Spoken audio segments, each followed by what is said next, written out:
15 urtez aritu da Joseba Etxeberria Atletiken jokatzen.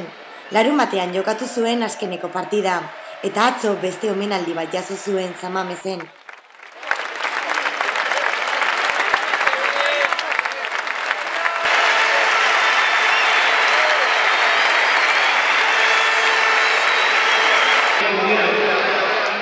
Izan ere, oso modu berezian agurtu zen Etxeberria.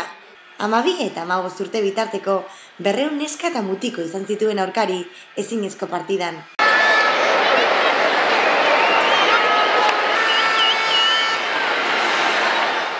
Euro baten truke saldu zituzten sarrerak eta lortutako dirua Kongoko Errepublikara bideratuko dute.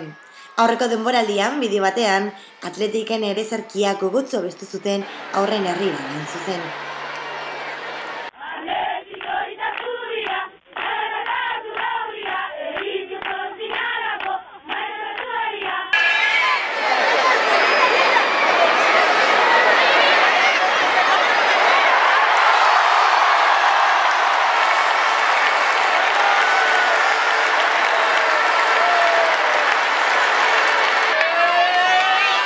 Gaztetxoek ezin izan zituzten Atletikeko jokalariak menderatu, hauek 5 diru irabazi zuten.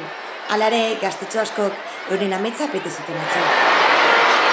Pentatu zuen ospiten edo Atletiko jokalarien aurka horrituko zinetela? Ez, ametsa bat zen. Eta bueno, gainera bizkata gurteleztea ez, Joseba Etxeberria zuen. Zelako jokalari izan da zuentzako Joseba Etxeberria? Nire idola izan da beti, eta izan da amets bat beraren aurka jokatzea. Eta zuentzako zelako jokalari izan da? Berin, izan da kapitain oso ona, Atletiken txako, eta gainera elgoi bartarra izatean, asko gehiago, asko sobeto. Bueno, orduan ametsa beteta, Bai, oso ondo. Eta aurpenaz agurtu duzu Etxeberria? Bai. Jokalari hona zen zure ustez? Oso ona. Oso ona. Bale, eskerrik asko, Zerbait.